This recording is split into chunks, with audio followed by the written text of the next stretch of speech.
Hey everybody, how's it going? I'm just gonna give it a couple minutes, give everyone a chance to jump in, and then we'll get started here.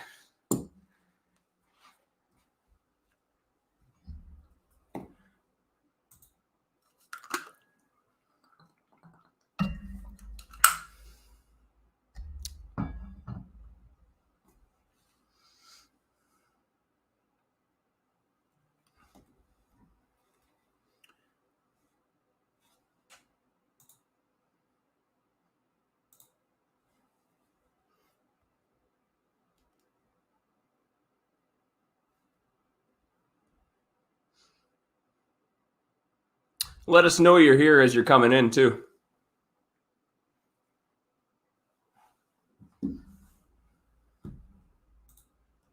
Hey Don, how's it going? Okay, I'll get her started.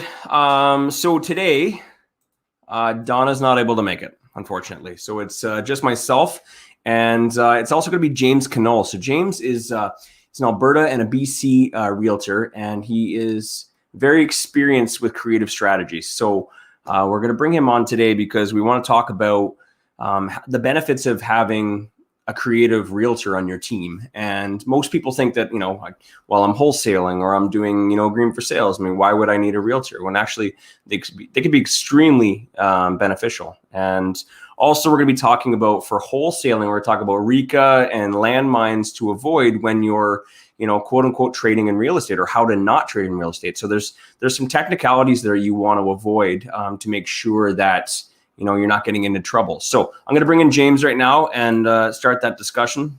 James, how's it going, man? Fantastic. How about you? I'm wicked. Yes. Why don't we start off by, you telling us a little bit about yourself? Yeah, for sure. Well, I've been in the real estate game for about 15 years.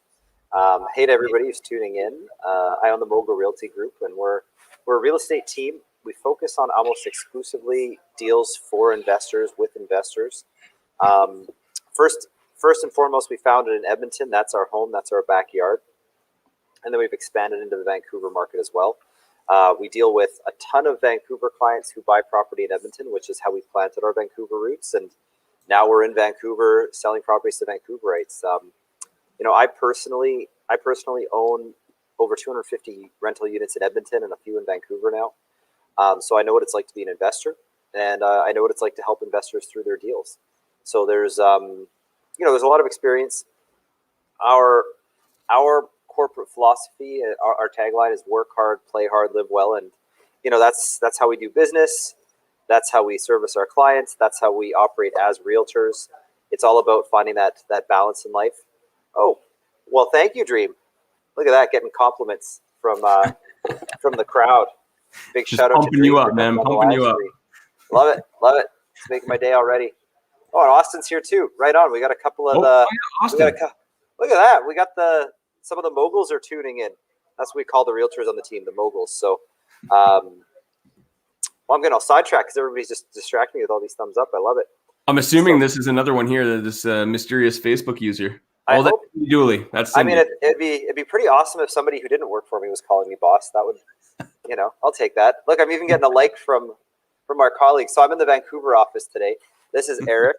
Say a quick hello, Eric, to all the Facebook people. Hello, everybody. He's the general manager of the Vancouver branch. So if you're tuning in from Vancouver, he's the guy that you want to know. He's our go-to guy.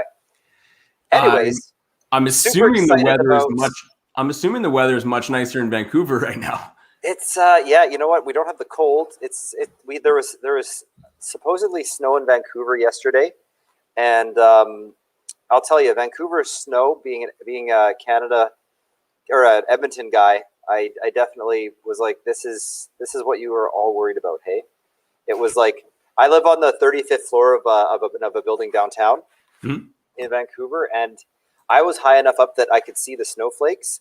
But when I looked over the edge of my balcony, you could actually see the point where the snow was melting and turning into rain and falling the rest of the way.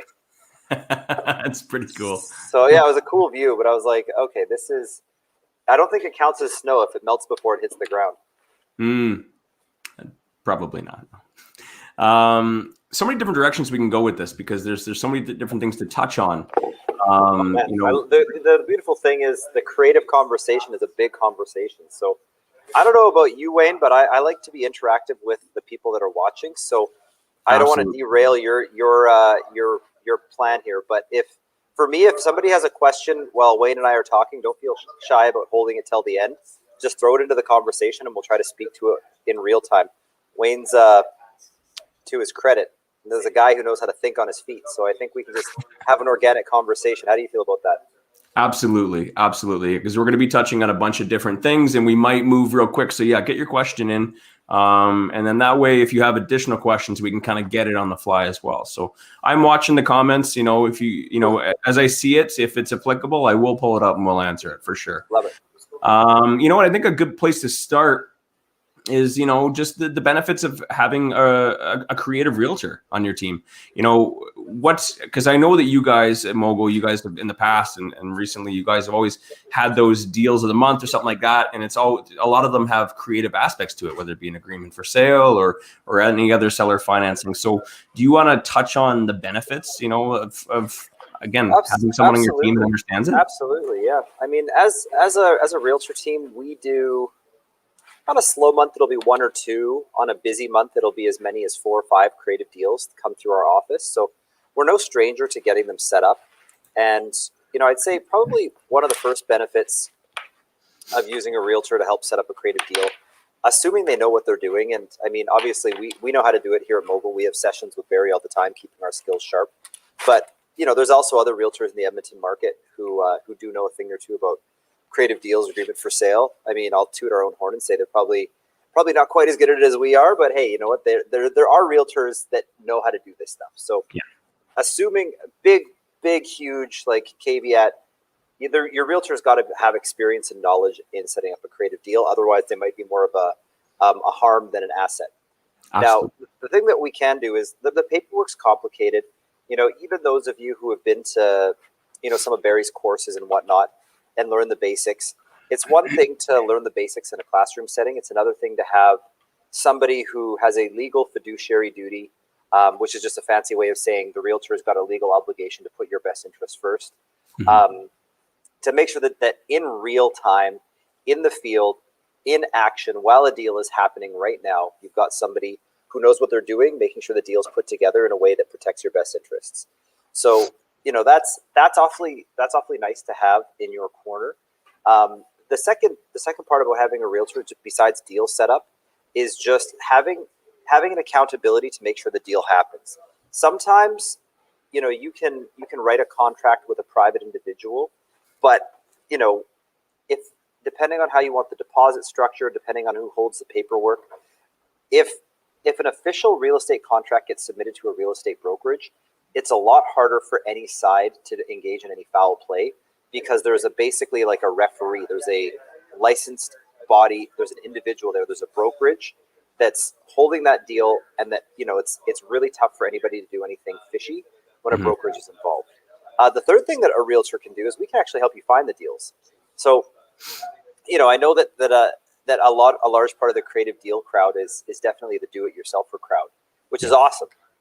You know, no disrespect to that, but at some point when you get to scale, it really pays to be able to leverage other people. So, for example, you know, you're maybe busy negotiating for deals or analyzing deals, or let's say that you have an expertise in renovation, so you're spending your time doing all the renovation work. Well, you know, if finding deals, sorting deals isn't your forte, maybe a realtor does make sense. Because, for example, you know, I mean, a lot of the old school real estate strategies that you'll learn for creative deals, like, for example, the yellow letter campaigns, or door knocking specific neighborhoods, or setting up squeeze pages, filtering through Kijiji ads. It all seems really great on paper, but, you know, after you've talked to the 20th or 30th motivated seller on the phone and you're a little bit fatigued talking to a bunch of yahoos, it's like, okay, maybe this isn't my favorite part of the process. And, you know, as realtors, we are deal architects. So I've seen time and time again, realtors on my team communicate with a vendor, explain to them what an agreement for sale is, and get them on board with and comfortable with doing an agreement for sale. in a scenario where when that buyer tried to explain it because they weren't as experienced with AFS, it scared the seller away. So, Right. I mean, that professional assistance really does help put the deal together. Now, I think I'm just going to keep going unless you want to interrupt me, Wayne. So No, feel free. Nope. The perception out there is like, well, if there's a realtor, then we got to pay realtor fees. Right. And that's true. I mean, I will not deny that. If you want to have a lawyer, you're going to pay legal fees. Now, legal fees aren't as much as realtor fees, to be fair. She literally asked as you were saying it. Yeah. So how are we getting paid? So I'll answer the question of how we get paid in a second. I'm just trying to build a case for why paying us can make sense. So oftentimes agreement for sale deals will save you a boatload of cash. You're getting the deal either below market, or you're getting such favorable financing terms that over a 5-10 year life cycle of the deal, you're saving a boatload on interest, or you're greatly enhancing your return on investment by having a lower down payment. So there's a whole lot of different financial perks to having an agreement for sale. I mean, obviously we have rent to own and there's other types of creative deals, but I'm just zooming in on AFS for the sake of this illustration. Yeah. That when you do the overall calculation of the value proposition of the deal over a 10-year period, there's room to pay a realtor fee. And the best way to think about the fee is you're paying a fee for a deal you might otherwise never have had the opportunity to do. Right. And so, I mean, if you're paying a realtor fee in the grand scheme of a deal that's going to net you tens of thousands, if not hundreds of thousands of dollars, I mean, that's just part of the gig. So, So the nice thing about bringing a realtor into an agreement for sale deal, I'm slowly weaving my way towards the question that was asked, is that oftentimes only one party needs representation. So instead of paying the full pop, which is like a 7 and 3, there's often it's a discounted commission. So maybe you're just paying the buyer side, you're just paying the seller side, or you're paying some kind of flat transactional fee. So that because the seller isn't paying the full 7 and 3, then typically, the realtor still has room to get paid. Now, how does the realtor get paid? Well, there's a couple of different ways the realtor get paid. The easiest way is to run it like a regular transaction. The vendor pays the real estate fees, and the real estate fees come off of the purchase price. So of course it's all going to be negotiated in, because if the deal's $300,000 and you need to make room for a $7,500 realtor fee, well, now the new purchase price is $307,500. So in a roundabout way, that gets paid to the realtor and cycled back. Now we know that an agreement for sale, because there's no actual closing, no money actually changes hands. So typically, again, the vendor pays the fee. So let's use our $300,000 example again. Let's say that we've negotiated 10% down, a $30,000 down payment. That $30,000 goes from the purchaser to the vendor. And then of that $30,000, then the real estate fee gets deducted from the seller's proceeds to pay the realtor for the deal setup. Same with the legal fees. So it's very rare that the buyer has to pay an extra fee on top of their perceived down payment. It's typical that the realtor's fee comes out of the AFS deposit or down payment or whatever. Right. Now, just like in a regular transaction, because it forms part of the vendor's net sheet, maybe now the vendor is going to want 11 or 12% down instead of 10% down in some cases. But in the deals we do, I found more often than not, once you've negotiated 10% down, 15% down, 7.5% down, out of that proceed, then the realtor's fee comes. So, I mean, indirectly, money goes from buyer to seller and then from seller to realtor, but it comes out of the seller's proceeds. Still a hell of a deal for an investor, rather than having to put 20 or 25% down and have to go qualify for a mortgage. Now you only got to put 10, 11% down and someone carries financing for you. Exactly. Yeah. I mean, the benefits of AFS are there for sure. Yeah. The follow-up question is like, how does the realtor get paid? So is it possible? Yes. And then again, as realtors, we have a huge interest in doing things by the book, playing within the lines, and maintaining industry standards. So, that realtor fee will actually go to the brokerage, and then as individual realtors will get paid out through the brokerage, just like a regular realtor's commission. So all that money is getting accounted for, all that money is being held in the right trust fund, all that money is being reported to RECA. So these transactions, when you involve a realtor, like I said, it adds layers of security, accountability, and professional standards that really does form peace of mind for some people. Mm-hmm.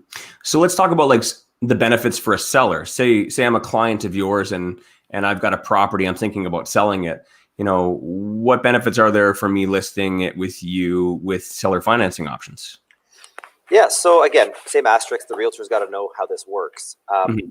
But the nice thing about being a seller is when we think about agreement for sale deals, we often think like, oh, well, only the most motivated, the most desperate, the sellers are going to be in really bad condition. It's distressed sellers only, but that's not necessarily the case. Yeah. The vast majority of the agreement for sale deals we do are sellers who want a certain price, but that price just isn't available in the marketplace right now. Like in Edmonton especially, like they bought it in 2010 for 300. Guess what? It's still worth 300 today. And they're like, oh, I don't really want to sell it for 300. I really want it 310 or 315.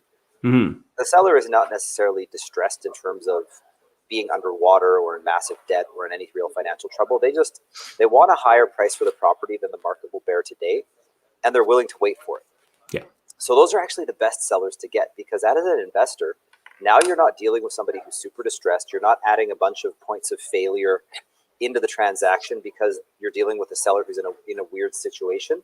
You're dealing with somebody who's in good shape and who has a strong mortgage, who's got equity in the property, but they just want a higher price later, and they're willing to play ball with you. So, in this way, I view agreement for sale as the 2020 version of mortgage assumption from the 80s, where, you don't have to do any approval. You still get to assume a mortgage at a great rate, and you do it for less money down to 20%. Mm-hmm. So it's a huge benefit to the buyer. And so the flip side to the seller is that it allows sellers to get rid of the responsibility and liability for a property and get the price they want in exchange for delaying getting the full payout for a couple of years or 5 years or 10 years or whatever. So from a seller's perspective, it just really sets them up to liquidate partially, and then it phases the full sale of that property. And as long as you're dealing with a legit buyer, which again, the realtor is going to help you vet that buyer. Yeah. As long as you're dealing with a legit buyer, it can form a really, really nice setup. So, as a seller, it gives you an exit strategy that almost always will give you more money in the sale of that property than would be possible to get right now at this very moment in today's market. And I'd say, like, in a sentence, that's the benefit for a seller is if you want a higher price for your property and you're willing to wait a few years, AFS is a great way to go. And you as a realtor, you have a large database of investors who'd be looking for something like this too, right? So you'd be able to tap into your database and be able to advertise something like that, right? Oh, absolutely. I mean, we've got buyers who are looking to buy good investment properties all the time, basement suite houses, newer duplexes, et cetera, et cetera. So, if you put yourself in a buyer's shoes, all other things being equal, well, if I can get this one for 10% down instead of 20% down, and I don't have to apply for the mortgage, well, I'm going to pick property A over property B if it's just an easier purchase for me. For sure. Someone had asked, can you define what an agreement for sale is exactly? Do you want to grab that one? Well, I've been talking for 15 minutes straight, so why don't I give you a little airtime? Help us out. Well, an agreement for sale is it's a seller financing strategy, kind of similar to a vendor take-back mortgage, except with an agreement for sale, the seller keeps the mortgage and the title in their name. So it is the way I like to explain it is almost like a delayed title transfer. So you have an agreed purchase and you set your terms. And again, the seller keeps the mortgage and the title in their name, and then the buyer takes possession and gets all the the benefits of mortgage pay down, appreciation, and all other things. And you can rent it out, cash flow. That's the simplest way to explain it. It's a very popular. I'm not sure where you're from. I can't really see. It's a very popular strategy in Alberta, Saskatchewan, BC. And a little bit in Ontario and other eastern provinces. But if you're interested in more in that, obviously, Barry McGuire has a course on agreement for sale. He teaches that. Also, if you scroll up in this group, depending on where you're, if you scroll up in this group, there's lots of videos on agreement for sales, and that'll better explain it. So back into that. What things should, let's talk about the seller again. The seller is your client thinking, hey, this thing isn't moving. I'm trying to sell this in the middle of winter. It's been on the market for a little while. Maybe we should add some enticing terms to this, to get this thing moving. Or maybe this is, I want this price. What do I got to do? what things should a seller know or look for when they're choosing a buyer, for example? Like, how should they be vetting them? Absolutely. I honestly, I'd say one of the main vetting things is like, do they have at least some down payment? So, I mean, obviously a lot of investors are looking for that unicorn deal with zero money down or 5% down. But if you have a reasonable seller who's selling a decent property that isn't particularly distressed, but they're just willing to give you beneficial terms, typically they're going to want to see around 10% down to 15%. And I mean, as a seller, I would say that even if you're a super motivated seller, you're exposing yourself in all kinds of ways. If you give somebody the keys to your castle at 0 or 5% down, I mean, no, in my opinion, no reasonable seller would ever agree to that. So, as a seller, you want to at least know somebody's. It's the old phrase, skin in the game. So that if things go sideways on the property, you've got a bit of cash to fall back on. So that's one thing that a seller is going to vet with. The next thing you're going to want to vet with is knowing that that buyer is at least a little bit experienced in either property ownership or property management, because typically what people are going to do is AFS it, re-rent it, and then kind of try to keep the difference. Right. So that's where having a realtor becomes incredibly valuable, because that realtor is typically going to vet the buyer for you at least a little bit. Because if a bank was doing this deal, the bank's giving the loan to the borrower, and they're going to vet that borrower like crazy. As we know, anybody who's applied for a mortgage, there's all kinds of pay stubs and tax statements and you name it. So there's no vetting process for an agreement for sale other than what the seller chooses to ask the buyer. So, the question you're asking is like, okay, you're an agreement for sale seller. What should you be keeping an eye out for, and what should you be, asking of that buyer? So, again, I would rely on the realtor to at least let you know this person has experience doing these kind of deals. You want to make sure they can at least afford the deposit. And I'd even have a conversation with them and just say, okay, like, if this property sits vacant, how do you plan on making the payments? Because there's a lot of investors out there who are just, going full leverage. They're cutting everything really thin. And if that property sits vacant, how are your payments going to get made? The other thing that I would ask the buyer, and this is like the hard question, is like, hey, do you understand that if you don't make the payments for 2 months or 3 months straight or 4 months straight, I will be using my clause to keep your deposit? So, like you really got to make sure, Mr. Buyer, that like, A, you can make the payment, and B, if you can't, you can stomach losing your deposit, because I have to protect myself, and I'm going to use your deposit to pay for those payments that you missed. Right. So as a seller, that's the kind of stuff I'm going to be asking.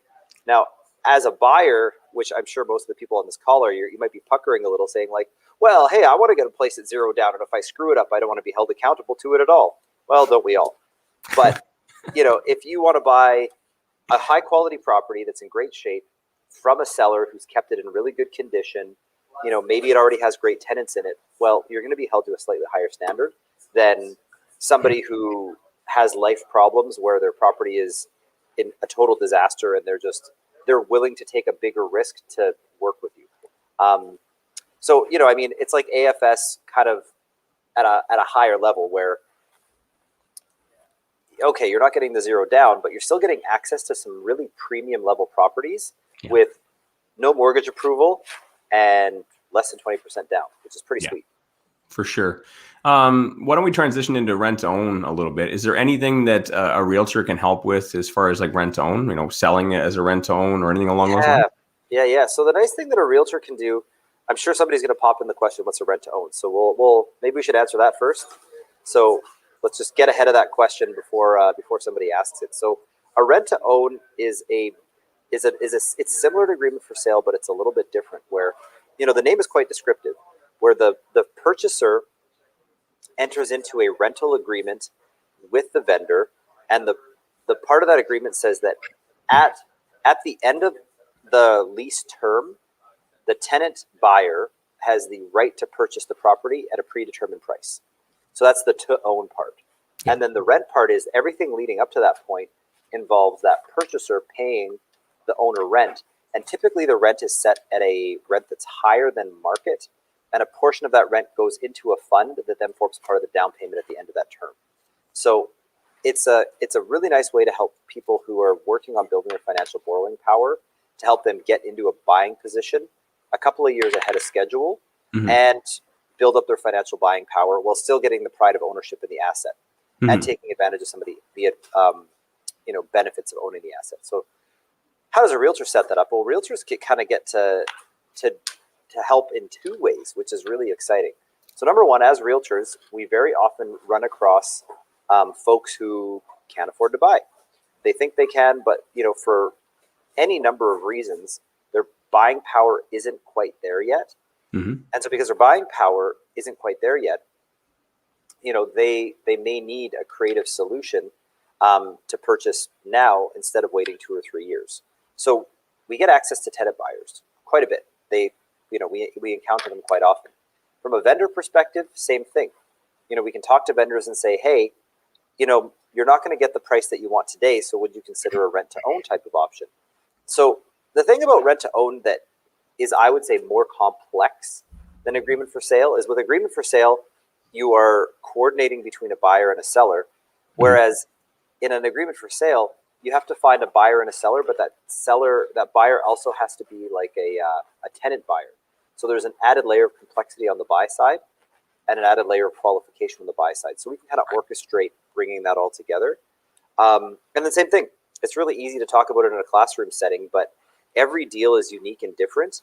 And one of the most integral parts of the deal, especially a complicated or creative one, is actually being able to slow it down and in plain English articulate how the deal is supposed to work to all parties involved so that everybody's comfortable and actually willing to do the deal.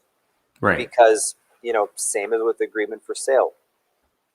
It sounds like a nice idea on paper, but after talking to 30, 40, 50 prospective tenant buyers and potentially losing ones that were actually qualified because you just didn't do a great job of explaining it to them, it's like, if somebody just orchestrated all of this for me for a reasonable fee, aka the realtor fee, that the seller is going to pay anyways, I'd be interested in setting that up. Yeah. Someone had asked if are we members of CARIP, which I believe is the Canadian Association of Rent-to-Own Professionals. I'm not personally. I'm not personally. Yeah, I'm not. No. The short answer is no. I didn't know that was a governing body of rent-to-own. I believe it's out of the more east. But it's an association for rent-to-own professionals. From what I understand, it's a good association. But, awesome. Yeah. No questions really on the rent-to-own side. So I mean, we can get into the wholesaling, because the wholesaling is where things get a little trickier, because people, it's one of the first strategies that most investors try out, because they think fast cash. I'm going to get some stuff under contracts. I'm going to sell the contracts, make some money, and then I can get into real estate investing. But there's a lot of things that you need to be careful with, because it could potentially be trading in real estate, which RECA doesn't necessarily like. So I guess we could start off. I mean, do you want to maybe explain what RECA is? Yeah, that's a really, really, I think this is probably one of the most interesting topics of conversation for bringing a realtor into, because this is where there's a lot of gray areas and a lot of areas where you can very quickly get yourself into a little hot water legally, which, it's best to avoid that if you can. Yeah. Yeah. So RECA is the Real Estate Council of Alberta, and then BC REA is the British Columbian Real Estate Association. So there's, it's the governing body for trading in real estate. And, the term trading in real estate basically means organizing a buyer and a seller to transact a piece of real estate. So when we think about wholesaling, basically what wholesaling means is, as a private individual, and when I say private individual, I mean unlicensed individual, you're puttering around finding deals that might make sense for somebody to buy, and then you find a deal that has a seller who is willing to sell at a price that is very, very good, below market value. The price makes sense. So you get the property under contract. You don't actually plan on closing on it, and so you assign that contract to somebody else to try to make a fee. Right. So this is where realtors come in, because a lot of people who are super excited go out into the world full of energy and employ any number of marketing strategies to find deals. And lo and behold, if you work the system, you'll eventually find a deal that's worth selling. And then you very quickly find out that, hey, well, I found a potential seller, I don't really know that many people who are buyers. Yeah. Shoot, why don't I call my friendly neighborhood investor realtor who knows a lot of investors who might want to buy this thing and see if they can bring me a buyer? Right. Okay. So that's where this all gets very interesting, because procedurally you want to make sure that you're not trading in real estate in the sense that you're not acting as anybody's legal representative in that trade of real estate. So one of the first litmus tests that really can get you out of hot water is, ask yourself, am I legally representing somebody in a client-agent relationship in this situation? So, while you might be working a deal with the seller, you don't want to ever give the seller the impression that you are their legal representative, or that you have a fiduciary duty, or that you are putting their best interests first. You have to be very transparent in the conversation. And I understand, and I totally get that when you're doing your first deal, it's exciting, there's a decent amount of money involved, and potentially, you might be in a position where you want to, there's a temptation to be mildly deceptive in terms of how you're proceeding. And so, you start giving people advice, or you start giving people the assurance that you're taking care of them, or that you have their best interests in mind. But again, the litmus test is, if that party gets the impression that you are representing them or putting their best interests at first in any way, then you're crossing the line. So, one of the first steps you have to do is say, like, hey, you know what, I'm interested in buying this property. I'm putting a clause in the contract because I might be bringing someone else into the deal, but know that, like, I'm buying this from you, and I'm representing me, and you're representing you. Okay. So, like, that's a good, just saying that is usually enough to get you covered. And if you have email or text correspondence with this person, put in an email or a text. That way, usually the thing that any governing body needs in a legal setting is, like, you can say all kinds of things, you can make a lot of verbal assurances, but in real estate, if it isn't in writing, it didn't happen. That's the way that it gets treated. So in order to protect yourself from any false impressions, just put that critical piece in writing. Okay, so you've got it in writing, you're good, you've got the property under contract, and you've got a realtor that wants to bring you, that you're like, hey, Mr. Realtor, hey, James, I want you to please bring me a buyer. Do you have somebody that might want this? I've got it under contract for $250. I understand that you, as a realtor, are going to collect a fee. I need to sell this thing for $260. So, maybe for you to get a fee, we charge $265 or $270 or whatever. So the next part of that process, in order to keep everything above board and to make sure, Jared, that's a great question. So I knew we were kind of going into that. I just posted it up there for you. Sorry. Nice. Yeah, we're getting into that question. So, so the next thing I would say is, if you have a property that you want a realtor to help bring a buyer for, the next piece is get the math straight. Get all the expectations aligned. What's the referral fee you're offering the realtor? What fee are you going to pay that realtor? And by the way, on our end, we usually charge anywhere between $7,500 and $10,000 to assist with an assignment, because they typically get a little bit more complicated and they can be a little bit hairy. So, as a wholesaler, ask yourself, like, do I actually have a deal here, or have I just found a property that is market value less transaction fees? Because if you found a property that's market value less realtor fees, then all you've done is, cut the realtor out of the transaction, and you're trying to earn that realtor commission for yourself. Nothing wrong with that, but that isn't the kind of wholesale deal that's going to keep you sustainably doing business. Ideally, you're finding something that's a little bit below market value, so that you can make a good upside, the realtor can get paid, and the person buying can still get it a little bit below market value. True, getting it below market value doesn't mean market value less realtor fees. It means all fees in, is it still below market value? If the answer is a yes, then you actually probably have a good wholesale deal there. Right. Otherwise, you're basically saving realtor fees, which isn't enough to usually excite most purchasers. Just as a quick aside. So get it established, and then you'll sign a quick agreement, email commission agreement, like, hey, if I person agree to pay realtor X amount of a fee if they can refer a buyer to me. From there, that realtor will bring their buyers through. If everything is sorted, then if it's an assignment, you fill out an assignment agreement to transfer the contract. If it ends up being a purchase, you end up doing a purchase where the fee is disclosed. But the idea is everything gets put in writing and everything gets disclosed. So disclosed just means everybody has full transparency, or they can see how all the numbers and how all of the math are working. For sure. Now that can create a bit of an awkward situation where, the seller's like, hey, you're buying it from me for $230, but somebody's actually willing to pay $270. Again, that can be a tricky sales situation to be in, but at that point, you got to tell the person, like, hey, if you want to sell it for $300,000, let's say that it's at $250, you're gonna have to hire a realtor, put it on the market in $300, and wait 2 to 3 to 4 months to sell it for $300. If you want it sold right now, this afternoon, well, things only sell quickly when they're on sale. If something's not on sale, people don't move quickly. So if you want something to move quickly, it's got to be on sale. You're putting your property on sale, we're moving quick.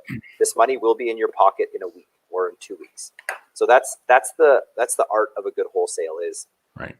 Instead of trying to be deceptive to a seller about what the actual numbers are, it's actually quite the opposite. You're like full transparency. In order for somebody to want to buy this thing from you quickly, it's got to be a good deal. So you're giving me a good deal. I'm buying quickly. You're happy because you got speed. I'm happy because I got a good price. That's our deal here, man. Yeah. Or lady. So, how the realtor wholesaler relationship works. So how can a realtor help you as a wholesaler? Well, again, quite frankly, bring you a buyer in the time frame necessary to pull a deal together that you may not know on your own. Yeah. And, I would, like, for example, as a realtor, we've got about 20,000 people in our contact list, and anywhere from 10 to 12 of those are investors from across Canada.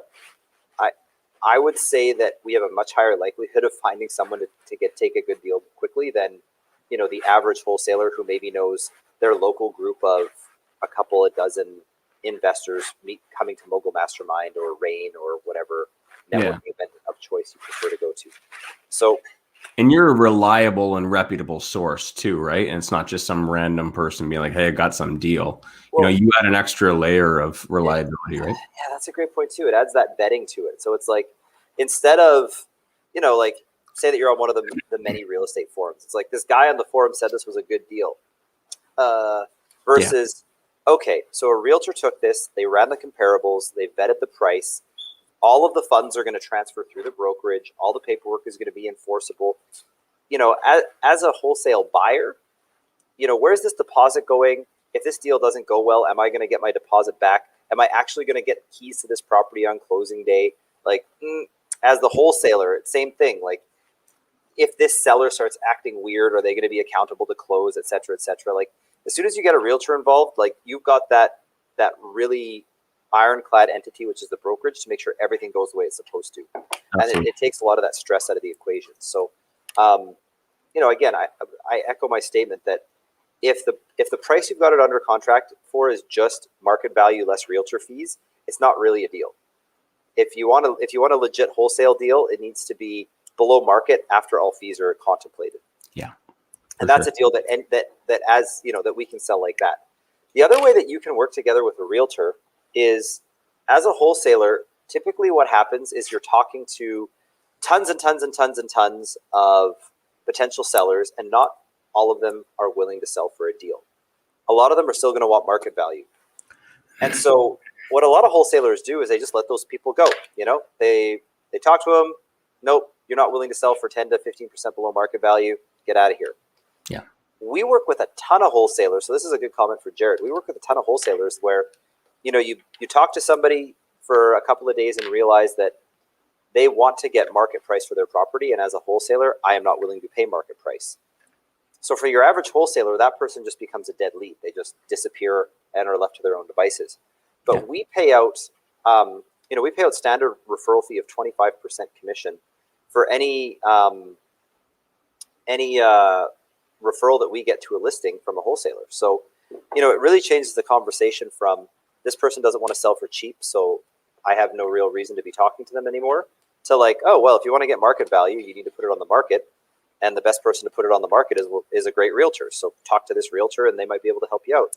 And then, we at the Mogul team step in, sure enough, list it for market value. It takes 2 months to sell. They're happy because they got a higher price, and, we pay that referral fee to the wholesaler. So we've got a lot of wholesalers who are making, several extra $1,000s a month just by referring us the people that don't want to work with them.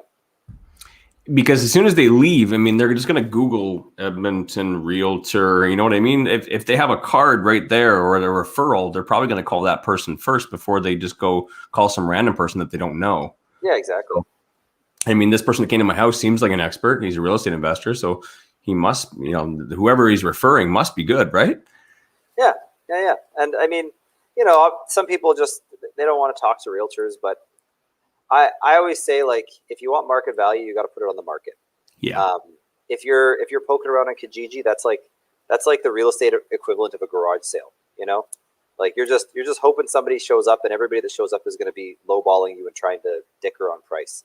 Whereas like when you go into like a car dealership or a real store, maybe there's a teeny tiny bit of play on the price, but most people are expecting to pay fair market value when you go to an institution. Sorry, I was reading the question while I was trying to talk there. I gotta stop doing that to you. Sorry. No, I don't mind. Do realtors There's charge? Two questions. There's two people have asked this question. So there's do realtors charge full comps? I mean, some do. We don't. If you need comparables, I would say, it's like a relationship game.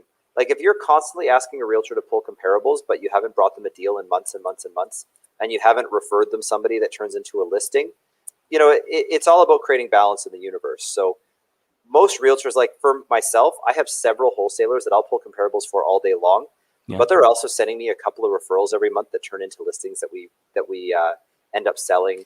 And they're bringing us great deals all the time that we end up showing to our buyers. So just like any relationship, you get out what you put in. There's give and take. There's creating balance. So if all you're ever doing is asking for comps and you're not adding value to that relationship, it might cause that relationship to lose its strength. Whereas if you're contributing into that relationship by referring potential listings, and you're contributing into that relationship by bringing great deals to the table that realtor can show to their buyers, well, I mean, anybody that matches that description for us, we're pulling comparables all day long. Yeah. And you know what? A really nice lunch goes a long way. So, if your realtor who you're getting comps from, it's just been a slow month or 2 or 3 and you haven't had anything for them, at least just like, give them a little something to say thanks, and it keeps the relationship strong.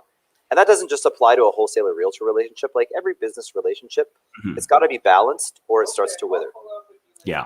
The strength, like you said, the strength of that relationship is going to determine whether that realtor is going to, pull the comps. Yeah, I'll have some time tomorrow. I'll get it to you tomorrow. Or maybe they'll pull it for you right now. Because if you got a deal that's hot, you don't want to wait until tomorrow and you're sitting there like, I thought he said he's going to send it to me. If you got a good relationship, that person's going to pull it for you right now and then get you that information. That's going to be valuable when you're trying to close a deal. Totally. So, nurture that relationship, and that relationship will pull comps for you all day long. Yeah. As far as like, do realtors charge to pull comparables? I've heard this question dozens of times over the years, and I've never heard of anyone actually saying, yeah, $25 to pull it. The common answer that I hear from almost every realtor is that build the relationship. Yeah, we're happy to do it as long as, it's a two-way street in terms of value. So, but I mean, the flip side of the coin is if you have absolutely no intention of ever sending that realtor referrals, and you have no intention of ever bringing that realtor deals, you just literally want comparable pulling service. I mean, there is probably a realtor out there that you could negotiate like, hey, every time I need comps, I'll pay you $25 or something like that. And then, you just get a monthly invoice or something. Yeah. It's theoretically doable. Yeah. The last part of his question, is there any other ways that a wholesaler can pull comps in MLS history? Nope. I didn't think so either. Yep. You want comps, you want MLS history, you got to have MLS access. Okay. I skipped over a couple questions here earlier, and Ilana was curious, can you repeat what to put in writing? So on the wholesale contract, you said, I'm going to buy this property, and you added one extra, clause in there. I'm going to buy this property, and I might be bringing a third party in. So like I might assign the contract, or I might, you might say like I might bring there might be another buyer that I'm going to bring in because, I might need another buyer to help me close on this deal, or you say I might assign this deal to another buyer. Again, that's where you have to balance the art and the sale of the sale, because a seller might say to you like, well, if you're not actually buying this thing, I'm not actually selling this thing. I don't want you to waste my time and tie this up. I want to get it sold. Right. So be tactful, but also that's where you have to play that fine line of like, you can't lie, but you can say like, hey, I'm going to bring another buyer into this, so I'm going to put in an assignment clause. Mm-hmm. And I mean, at some point, you have to be transparent. Like that's part of it. It sucks to lose a deal because as soon as you're transparent, that person isn't interested in doing business with you. But you'll do way more business than you'll lose by keeping things above board. Right. Yeah, and I know that if Barry was here, the first thing Barry would say is that, just to let everyone know that in Alberta, all residential purchase contracts, real estate purchase contracts are assignable. However, what you're explaining is that you want to be transparent so that it doesn't come down to later on they find out afterwards that you've sold it and made money, and then it really just complicates it a lot. Totally, yeah. Yeah, so I mean, exactly. Someone had mentioned there were a lot of issues with this in Vancouver. Is this strategy still legal in BC? If so, how? Yeah, I mean, there was that whole shadow flipping issue when things were really, really hot. So the thing about BC is, I mean, for those of you who are tuning in from Alberta, you think we've got it tough.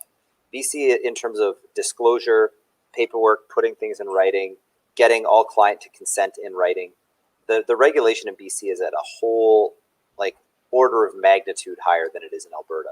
So is it possible in BC? Absolutely, it is. But the amount of paperwork that you're going to have to do to make sure that all parties are aware, you have to you very likely have to disclose how much of an assignment fee you're getting. You have to disclose who's involved.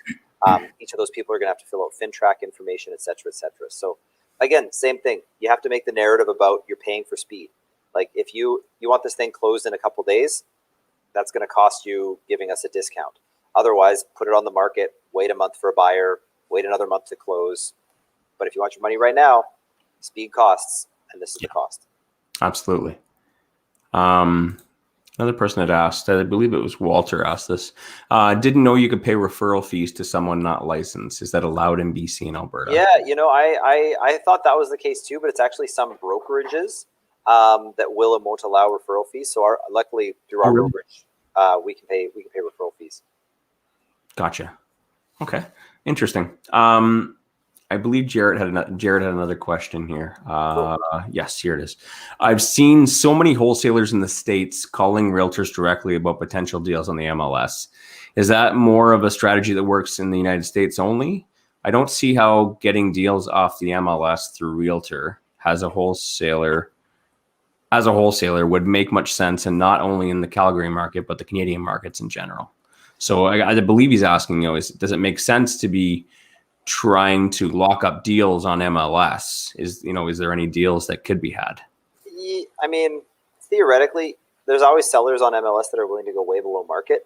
But, if you tie up something on MLS that's way below market, but somebody can see it on MLS, you're going to have a tough time convincing a buyer not just to wait for your deal to expire. So yeah. Is it theoretically possible? Yes. Practically speaking, I would see the execution being a long shot, but theoretically possible. Yeah. So I don't know exactly how they're doing it in the States. It's almost I think for it to work in Canada, you'd almost have to buy it, close on it, and then resell it.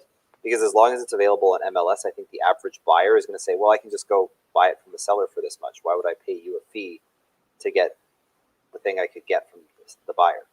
First thing they're going to do is Google the address, and they're going to see it on realtor.ca. Exactly. So again, theoretically possible. Practically, I see the execution being improbable.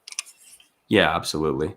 What about agreement for sales and wholesaling agreement for sales? That same kind of thing where if a wholesaler has a deal under contract, purchase contract, for an agreement for sale, is that something they can bring to a realtor as well to kind of tap into that? Yeah, absolutely. I mean, if you've already pre-negotiated agreement for sale and you just need an end buyer, it would be very, very similar. I mean, you tie up the deal, you pre-negotiate it, you have the contract all set up, and then you just have to figure out a fee that makes sense to pay for someone to set that deal up for you.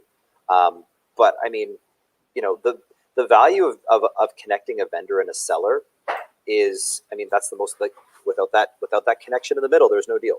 So connections cost money, whether it's mortgage brokering, commercial lending, residential purchasing, residential buying, wholesaling, setting up agreement for sales. There's a ton of value in being the connector. And that's why wholesalers do what they do. They're trying to step in and be the connector. So if you have a pre-negotiated AFS deal that makes a lot of sense, and you just need someone to help you to make that connection, to find the right buyer, then yeah, get the realtor involved, and we can bring somebody to the table for sure. Right on. I believe that's the end of the questions. Did you have any final thoughts you wanted to end on? Yeah, I think it's a great conversation. I think people often don't realize how much value a realtor can bring to the situation. And obviously, I mean, it's easy to take my comments and write them up and say, well, of course he's going to say that. He's a realtor. Yeah. But actually, though, I mean, independently of my bias in the conversation, you have to understand that in real estate, there's a bunch of different parts to the process, and you might be really strong in some areas and really weak in others. So if the thing that's holding you back from doing a ton of deals is that, gosh, I'm really good at finding deals, but I do not have a database of buyers. Okay. Or for example, you're like, I'm really good at finding deals. I'm just not very good at articulating to the seller how an agreement for sale works. So I'm good at finding people that need to sell. I'm just not good at convincing them that an AFS is the way to go. Like there's a lot of communication, a lot of persuasion, a lot of comfort building, and a lot of connection that happens. And very few people are good at all of that unless they do it for a living, which is what we as realtors do. So, I mean, it often makes a lot of sense to make a little bit less to make a deal happen that otherwise wouldn't have happened by paying a professional negotiator or a professional deal architect to help you get it across the finish line. Yeah, for sure. I think one of my biggest takeaways today was the dead leads. You know what I mean? Whether you're out looking for agreement for sales or whether you're out looking, for deals, to wholesale, a lot of times you put in a lot of energy, a lot of time to build that relationship, to negotiate with that seller, and then it doesn't happen, before you leave, by handing a business card or recommending a realtor, and being able to make a little extra cash, for work Absolutely. That you've already done. I mean, that's huge. I think that's probably my biggest takeaway. And I think everyone should be writing down is that, send them our way. Our brokerage allows for those referral fees, and we'll take good care of you. And, the thing is with these people, like, it's easy to assume it's going to be an unpleasant or adversarial relationship, but like more often than not, these people like you, they trust you, they think you're great, they value your opinion. They just cannot physically sell for your low price. Right. So if you give them a recommendation and say like, hey, I really do want to see the best for you. I can't pay the price you want. You can't sell for the price I want. No big deal. I want to see you get market value. Realtors get market value. That's what they do. This is the realtor you should talk to, because nobody like me, no other wholesaler or off-market deal doing 25% of the gross commission. To answer the question, what would the referral fee be? 25%. 25% of gross. Which, I mean, on a $300,000 house, that's a couple $1,000 bucks. Yeah. So, it's better than a punch in the nose for all that hard work you did to build a relationship. Just like I said, you did that work to create connection. There's a huge value in this industry in being the connector. And Absolutely. So that's just another way for you as a connector to create value for yourself. And build that relationship with the realtor as well, right? Absolutely. I mean, any comps or something like that pulled. Yeah, exactly. It just creates that two-way street. It's easy to say, hey, how'd that listing I referred you go? Oh, you closed it, made some money. By the way, can you pull some comps? The realtor's going to be like, can I send them to you in 5 seconds or 10 seconds? Like, please allow me to go that extra mile for you because you went the extra mile for me. It's just like, absolutely. It's like that high-level business philosophy. You get out what you put in, and the more you think about how to add value first, the more you think about how to give first, the more your entire business sphere just starts generating at a higher level for you, which is really cool. Yeah. So Mogul operates out of Alberta and BC. How do they reach out to you? Yeah, I mean, if you can go to the website. I mean, that's the easiest way to get a hold of us, and our website's full of all kinds of nifty resources. We've got all kinds of investor content. We've got 5 years of videos and interviews just like this that have been archived from our content creation stream. So there's just a ton of great content. So it's www.mogullrg.com. That's like the hub for all things Western Canadian real estate investing. So check it out. Drop us a line, send me an email, come have a chat.